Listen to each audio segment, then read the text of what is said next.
Bom dia, bom dia, bom dia. Mais um Morning Call, o que esperar do mercado hoje. Eu sou o professor Wagner aqui da Francesca Educação Financeira e todos os dias, a partir das 5h50 da manhã, nós estamos aqui ao vivo para falar sobre o fechamento de mercado no dia anterior e trazer aí as principais notícias que podem impactar o mercado financeiro no dia de hoje, olhando sempre para âmbito político, econômico e corporativo. Então, muito obrigado por mais um dia ter a sua companhia. Não esqueça, deixa seu like, se inscreva no canal, compartilhe esse conteúdo com outros colegas aí de trabalho, pessoas que gostam do mercado financeiro, para começar um dia bem informado. E também o YouTube dessa forma entende que é um conteúdo relevante e entrega de forma gratuita a cada vez mais pessoas. Hoje é dia 5 de outubro de 2021. Tivemos aí no dia de ontem uma retomada aí dos principais mercados, né? Principalmente aí com informações referentes aos PMIs lá na Europa e também nos Estados Unidos, mas por aqui o índice basicamente se descolou aí do restante das bolsas globais, tendo uma leve alta, mas não recuperando em praticamente nada as fortes quedas do dia anterior. O cenário interno acabou aqui prejudicando a retomada do índice Ibovespa, principalmente com o indicador de produção industrial vindo abaixo aí do que era a expectativa e novamente aí trazendo essa preocupação em relação à retomada econômica. As preocupações com a inflação também, ainda mais em uma semana aí com a perspectiva aí de IGPDI e também de IPCA para o final dessa semana, que acaba também pressionando conforme aí os últimos dados que nós tivemos, e isso obviamente deixa os investidores aí preocupados de forma geral. Ainda tivemos aqui o Senado enviando convite aí para o ministro da Economia, Paulo Guedes, e também o presidente do Banco Central, Campos Neto, para que eles se pronunciem, né, se expliquem aí, dando chance para que eles se expliquem em relação aos casos ali da Pandora Papers, né? Os valores ali que eles teriam fora do país por meio de offshore, que, lembrando, como a gente já falou no dia de ontem, não é crime você ter uma offshore, ter investimentos aí via pessoa jurídica no exterior, desde que eles estejam aí legalmente declarados e os valores aí sejam lícitos que foram enviados para fora. Mas alguns pontos aí que têm sido ponderados aí na discussão é o fato aí de serem membros do alto escalão, que tem recursos aí no exterior, e a política monetária, a política fiscal brasileira aí também pode interferir na rentabilidade desses recursos. Então poderia haver algum tipo de conflito de interesse, mas aguardamos as cenas dos próximos capítulos. E, obviamente, aí essa fala aí do ministro e do presidente do Banco Central aí que devem ser levados ao Senado. Olhando para o exterior, nos Estados Unidos ainda existe uma preocupação muito forte em relação à votação da elevação do teto de gastos ou da suspensão, né, do limite de endividamento do país, que deve ser votado aí até o dia 18 a princípio. Inclusive aí o presidente Joe Biden aí tem tirado algumas agendas aí do Congresso, principalmente olhando aí para reformas e também alguns pontos ali em relação ao plano de desenvolvimento, lá o plano de infraestrutura, para que possa aí ser votado o quanto antes essa questão e possa aí haver uma liberação então dos recursos, porque segundo a Janet Yellen, secretária do Tesouro, fica inviável aí se não for aprovado até o dia 18 aí, inclusive correndo risco aí de estagnação da economia norte-americana. Ainda olhando para exterior, né, ontem nós tivemos aí uma boa retomada das empresas de tecnologia, principalmente nos Estados Unidos, mas no restante do mundo também. Olhando que no dia anterior, até mesmo por conta aí da crise no Facebook, né, nós tivemos forte queda das empresas de tecnologia, do índice Nasdaq também, mas ontem eles retomaram forte,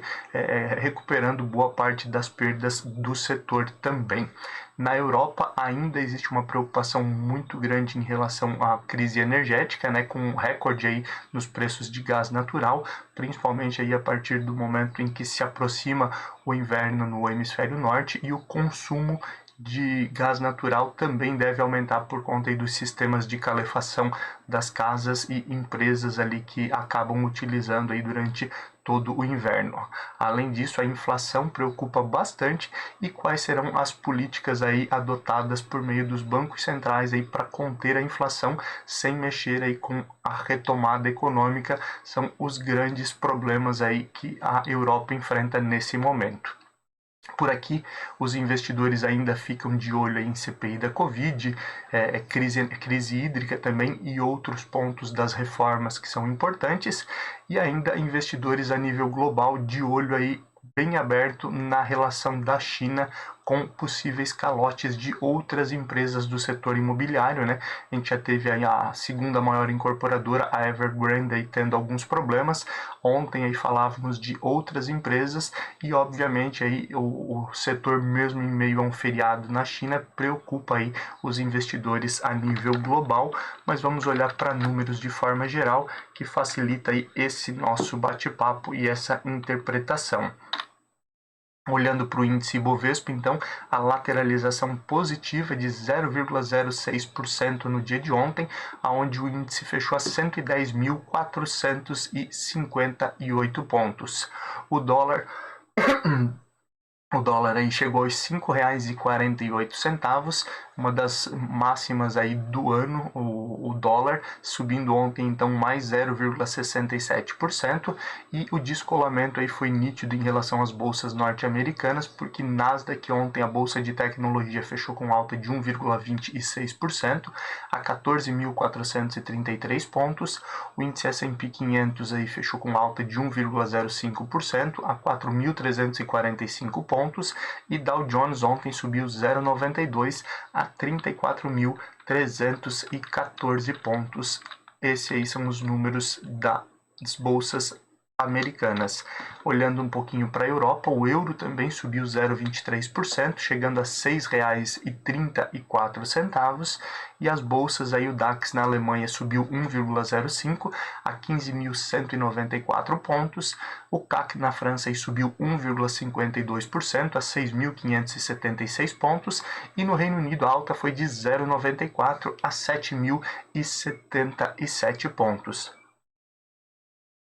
Na Ásia, continuamos aí com o feriado na China, que vai até o final da semana, então ainda mantemos os números lá na China do dia 30 de setembro, e no Japão ontem fechamos aí com forte queda aí de 2,19% a 27.822 pontos. Cenário de cripto continua aí com uma perspectiva de alta, né? Bitcoin já desde ontem, a madrugada de ontem, o Bitcoin aí retomando aí os $50.000 de preço, e ontem ainda fechou com alta de 5,34%, enquanto o Ethereum aí fechou pregão em alta aí de 3,70%. Petróleo futuro continua aí renovando as suas máximas aí dos últimos anos, o Brent aí chegando a $82,67 o barril, e o WTI chegando então a $79,09 o barril, ainda olhando para a perspectiva aí de aumento do consumo por conta da crise energética e a manutenção da OPEP aí de produção de 400 mil barris de petróleo dia, que acaba automaticamente aí favorecendo o preço em relação à demanda de barris de petróleo, e alcançamos então essas máximas históricas com perspectivas de manutenção desses preços aí nas próximas semanas também. Olhando aí para o índice S&P 500 VIX, o famoso índice do medo, ele ontem caiu 7,23% após ter subido novamente no dia anterior, recuperando aí os 21,30 pontos, mas lembrando, é um índice ainda acima dos 20 pontos,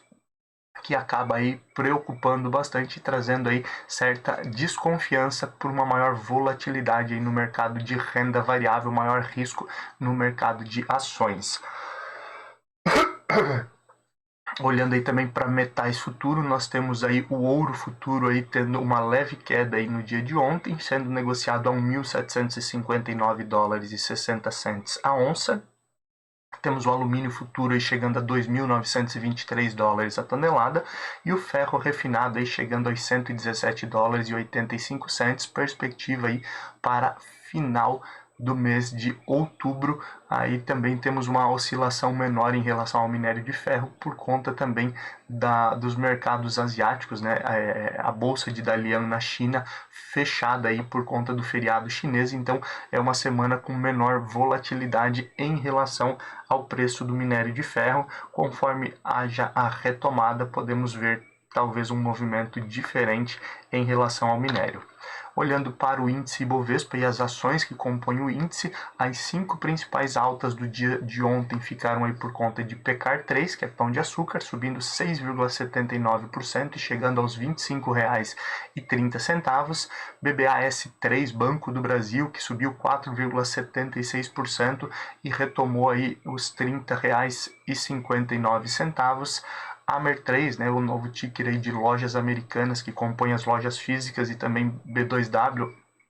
também voltando a subir 3,81%, retornando aí aos R$ 30,49. Bancos também, em geral, subiram bem no dia de ontem e Sambi 11 Santander Brasil subiu 2,85% a R$ 36,71. Lembrando aí que Sambi 11 Santander Brasil em breve aí, estará fazendo a cisão junto com o GetNet. A gente fala um pouquinho mais sobre isso no dia de hoje. Também a última alta, né, entre as principais altas, ficamos com CRFB3, Carrefour Brasil, que subiu 2,49% e chegou aos R$ 18,06 no dia de ontem.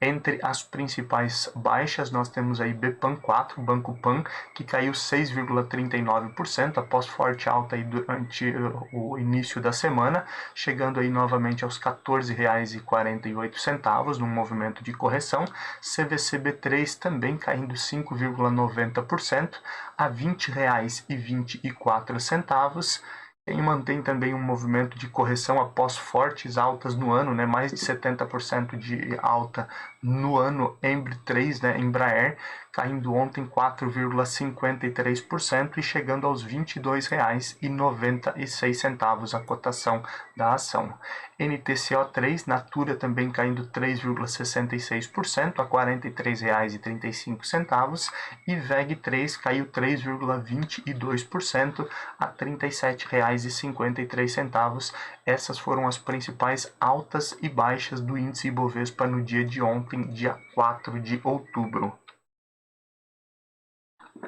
Desculpa, dia 5 de outubro. Olhando aí para a agenda do dia de hoje, dia 6, nós temos aí divulgação do IGPDI. Lembrando, o IGPM, né, que é calculado aí mensalmente e divulgado no final do mês de referência, ele tem ali a sua avaliação do dia 21 ao dia 20 e divulgado aí nos dias posteriores. Ele mede a inflação principalmente aí do atacado, da indústria, né? E o IGPDI, ele é medido aí do dia 1º ao dia 30 e divulgado então no início do mês seguinte. São perspectivas aí diferentes do mesmo índice, mas vale a pena ficar de olho. Além disso, hoje tem a indicação aí a divulgação do índice de vendas no varejo, que é muito importante aí para o país, essa retomada do varejo de forma geral. Fluxo cambial estrangeiro, olhando aí para essa perspectiva de confiança também dos investidores internacionais que olham aqui para investimentos no país. Já olhando para fora, nós temos aí importante aí o feriado na China, que novamente continue e reduz a liquidez aí dos mercados de forma geral. Temos também hoje a divulgação aí do indicador de encomendas à indústria na Alemanha, que já foi divulgado e caiu mais de 2%, também trazendo preocupação no dia de hoje. Os principais pontos aí que fizeram com que houvesse essa queda foi a redução aí na produção de veículos, né, por conta aí do gargalo de semicondutores e falta de chips, mas preocupando bastante a maior economia aí da zona do euro e pode trazer impactos negativos para o dia de hoje. Hoje também temos discursos novamente aí de membros do Banco Central Europeu. Ontem foi a presidente Christine Lagarde, hoje temos novos membros aí que também fazem discurso dando pistas em relação à política monetária e os próximos passos aí que devemos ver na economia economia da zona do euro. Temos também as vendas no varejo da zona do euro, discurso de membros do FOMC nos Estados Unidos, que é basicamente o Copom lá dos Estados Unidos, também falando aí sobre a retomada econômica e a questão dos estímulos econômicos que devem ser retirados já a partir de novembro, e temos a divulgação aí da variação de empregos lá nos Estados Unidos, que também é muito importante ficarmos de olho. Amanhã, quinta-feira, tem a divulgação aí do desemprego, né? E no final da semana o payroll lá nos Estados Unidos. São indicadores importantes aí para a gente ficar de olho. Olhando agora para aquilo que pode movimentar o mercado no dia de hoje, no âmbito político, lembrando que a política aí tem, desde a volta do recesso parlamentar, tendo um peso ainda maior de influência aí no mercado financeiro e acaba mexendo bastante aí com o nosso dia a dia. Um dos pontos que diariamente nós estamos olhando e falando aqui, os investidores ficam de olho, é o caso da CPI da Covid, que houve no dia de hoje o sócio da VTC Log, né, aquela empresa ali que é suspeita aí de pagar propina aí para membros do governo e também principalmente aí do Ministério da Saúde, a empresa aí que prestava serviços de logística. A empresa então ela tem contratos aí que somam mais de 335 milhões de reais com o governo, e esses contratos sem licitação. Então também pode haver desdobramentos nesse sentido ao ouvir aí o sócio da VTC Log. Temos também aí o Renan Calheiros, relator da CPI, dizendo que o atual presidente Jair Bolsonaro será indiciado certamente aí no final do relatório, né? O relatório final aí deve ser apresentado ao final da semana que vem, início da outra, para que depois seja analisado e votado aí pela Câmara. Então esses são os próximos passos da CPI, que pode trazer novos desdobramentos ainda e mexer com o mercado financeiro. Ontem também o presidente Jair Bolsonaro aí sancionou a lei com alguns vetos, mas sancionou a lei que permite aí atrelar a reforma do imposto de renda ao Auxílio Brasil, né? O Auxílio Brasil aí que é o novo Bolsa Família, com alguns reajustes de valor e principalmente aí ampliando também a quantidade de pessoas beneficiadas. E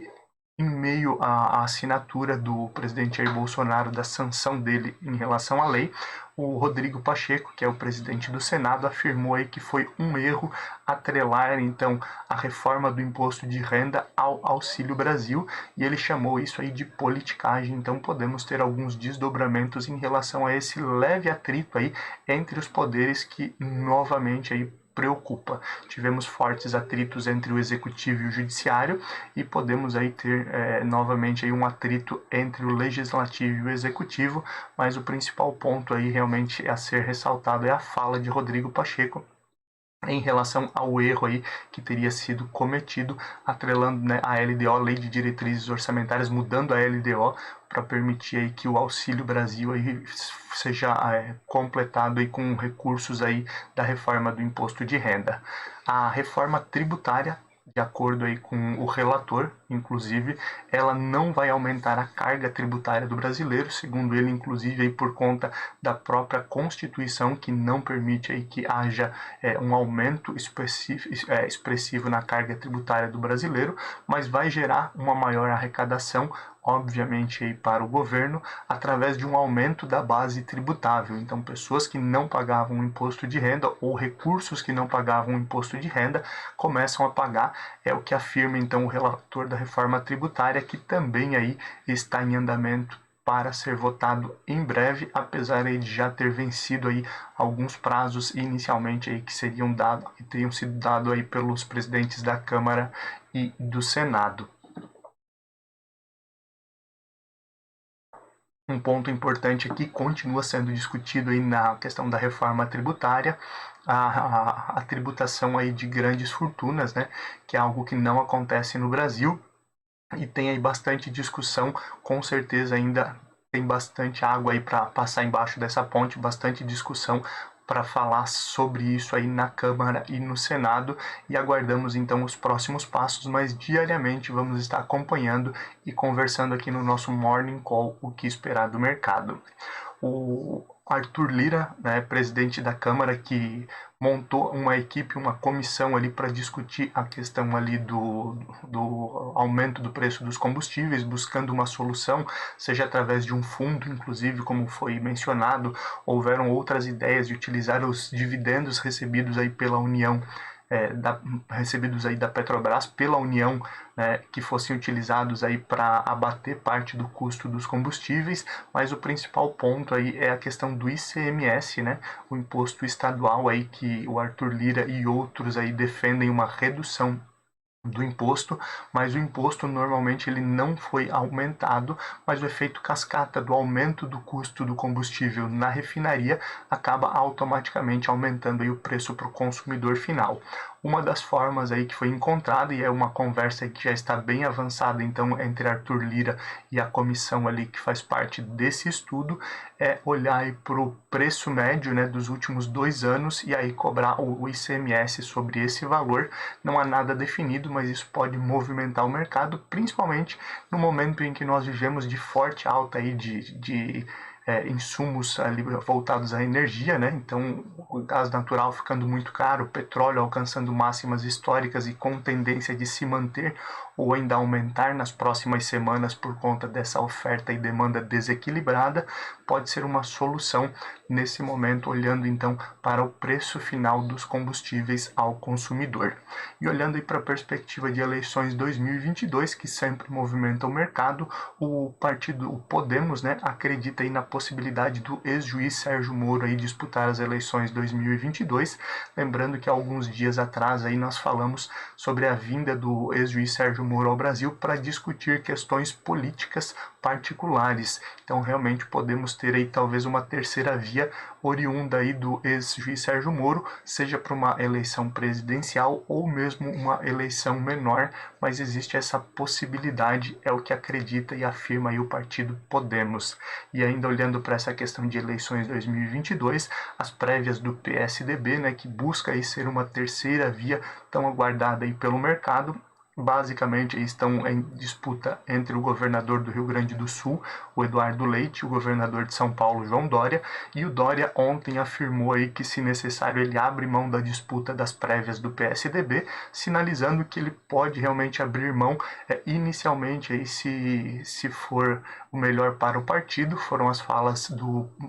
governador de São Paulo e algumas pessoas já próximas ali dizendo que talvez o atual governador tenha desistido então dessa disputa à presidência em 2022, mas aguardamos cenas dos próximos capítulos e os desdobramentos para falar um pouquinho mais sobre isso. Olhando um pouquinho para a questão de economia,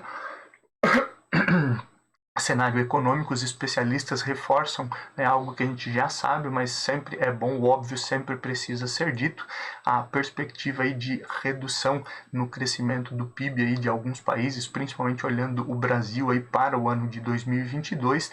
ela é cada vez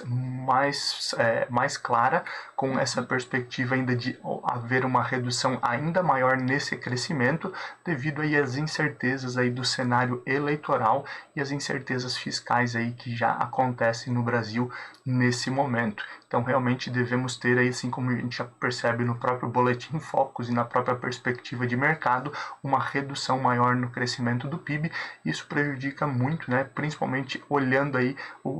a questão da pandemia, onde nós tivemos uma queda bem acentuada aí do PIB a nível global, mas uma queda acentuada também do PIB aqui no Brasil, uma retomada aí na casa dos 5%, olhando aí o cenário hoje para o ano de 2022, e uma queda considerável em relação a esse crescimento aí para a perspectiva aí dos próximos anos. Outro ponto interessante, olhando aí a nível global e acaba influenciando aí também por conta da pandemia, os bancos centrais de diversos países aí têm divergido aí sobre como combater a estagflação, que é a estagnação da economia ao mesmo tempo aí que nós temos a questão, infelizmente, aí de altas taxas de inflação, que preocupa aí o mundo inteiro, né? Na Europa aí nós temos algumas situações como o Bank of England, né, e o Fed olhando aí para uma perspectiva aí de aperto na política monetária, com a redução de estímulos aí em relação à recompra de títulos, né? Na Noruega, por exemplo, alguns outros países emergentes também já aumentaram a taxa de juros, mas o Banco Central Europeu e o Banco Central do Japão seguem aí com perspectivas aí de políticas expansionistas, ainda mantendo a questão de estímulos e taxas mais baixas, mesmo aí com esse receio de uma inflação acima da meta, mas com o objetivo aí de manter essa retomada econômica, e perder essa retomada, de acordo com alguns especialistas, seria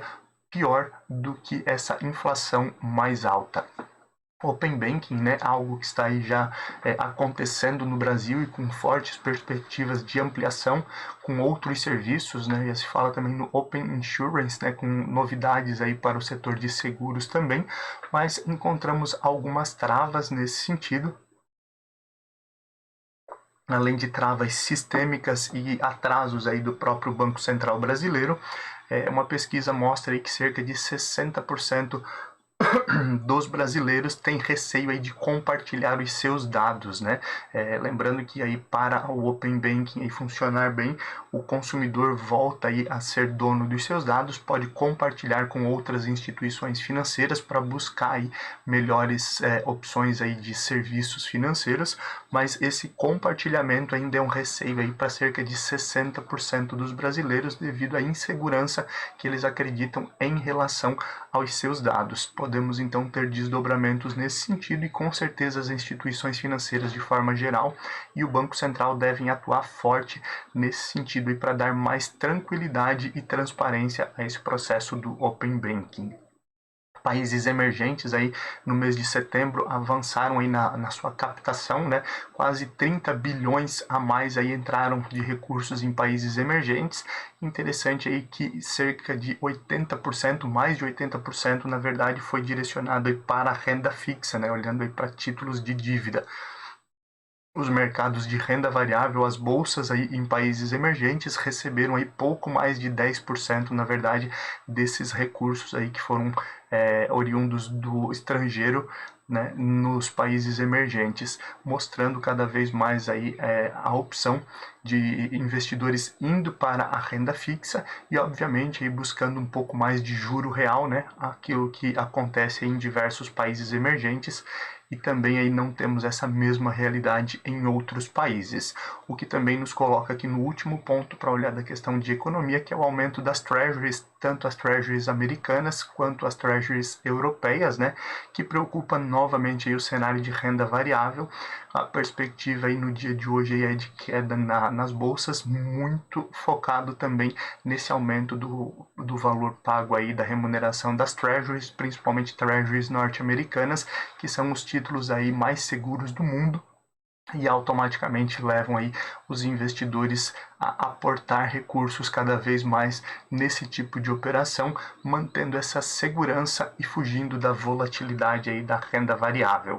Olhando um pouquinho para cenário corporativo, a produção de veículos pesados aí tem sido comprometida, né, devido à alta demanda. A gente fala bastante aqui dos veículos automotores de forma geral, da falta de peças, semicondutores e chips, mas além de todo esse problema, os veículos pesados, as montadoras de veículos pesados aqui no Brasil têm sofrido bastante com a alta demanda por conta aí de novos veículos. Inicialmente, as fábricas já informaram aí que têm seus pedidos fechados aí até o fim do primeiro trimestre de 2022, com pouquíssimo espaço aí para novas vendas aí das montadoras. Então, também aí um problema olhando aí para essa questão econômica, né? E óbvio, isso aí gera um aumento também dos preços, um aumento da inflação aí para a população brasileira. Ainda falando em veículos, importadores aí abrem caminho aí para a importação de veículos elétricos aí no Brasil, mas a questão dos impostos ainda e principalmente a questão de infraestrutura, né, torres de recarga para esse veículo são grandes desafios para o país, mas obviamente devemos ter alguma evolução nesse sentido e isso movimenta o mercado aí nos próximos meses, próximos dias, vale a pena ficar de olho. Assim como falávamos lá atrás, Santander Brasil, né? Santander afirmou aí que tem evoluído bastante na cisão com a GetNet. Lembrando, GetNet é a parte de adquirência, né, maquininhas de cartão ali do Santander. Vai haver a cisão, a separação das duas empresas, então, e a negociação aí dos tickers, né, GETT3, né, da GetNet, deve começar já a partir do dia 18 na B3, quando houver, então, a finalização dessa cisão entre as duas empresas, obviamente aí trazendo aí mais opções e mais concorrência, né, apesar da GetNet já está dentro, mas agora é uma empresa separada do grupo Santander, não mais ligada à empresa, mas uma empresa que pode ser analisada individualmente e também mais uma opção aí para investidores de forma geral. E ontem a CCR venceu também o leilão lá do aeroporto da Pampulha, em Minas Gerais, por 34 milhões, quase 3 vezes mais do que era o valor mínimo exigido para que fosse adquirida a concessão por 30 anos. Existem algumas obras de infraestrutura que são obrigações, mas também é importante ali essa retomada da CCR, que tem também outras concessões, inclusive de rodovias a nível Brasil, e isso movimenta o mercado de forma geral. Já são 6h21 da manhã, vamos olhar um pouquinho aí para abertura e fechamento de mercado. Nós temos aí já as bolsas asiáticas fechadas, como de costume. No Japão, na China nós não temos aí movimento desde o dia 30 por conta do feriado. E no Japão temos nova queda aí da bolsa Nikkei, que caiu 1,05%, chegando aos 27.528 pontos. A questão as quedas frequentes aí no Japão aí ficam por conta aí, obviamente das bolsas globais e também do FMI cortando aí a previsão aí de crescimento econômico do Japão e do mundo aí abaixo dos 6%. Além disso aí temos a questão da aprovação do primeiro-ministro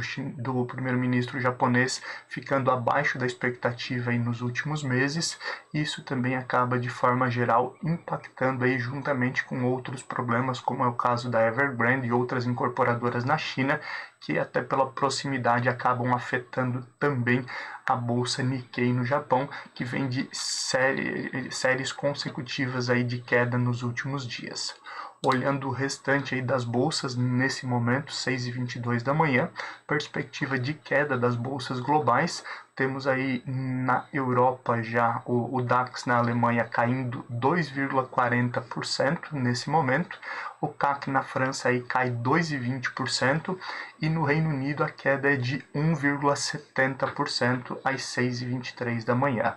Pré-market dos Estados Unidos também apontando queda. Temos aí Dow Jones aí nesse momento com perspectiva de iniciar aí com queda de 1%, S&P 500 caindo 1,30% e Nasdaq caindo 1,52%, realmente aí por conta principalmente aí desse olhar de redução dos pedidos das fábricas na Alemanha. Perspectiva também de ainda a crise energética impactar fortemente a inflação nesses países e nesses continentes. E também a perspectiva aí das treasuries mais altas tem feito aí com que as bolsas despenquem nessa manhã. Óbvio, o mercado é soberano, temos alguns indicadores importantes que podem mudar o cenário no dia de hoje, mas o índice Bovespa deve se manter em queda e acompanhando então as bolsas norte-americanas. 6h24 da manhã já, muito obrigado então pela sua companhia. Lembrando, deixa seu like, se inscreve no canal, compartilha esse conteúdo e amanhã a partir das 5h50 nós estamos aqui novamente para falar de tudo que aconteceu no dia de hoje e também qual a expectativa aí para o fechamento da semana. Bons negócios e até amanhã!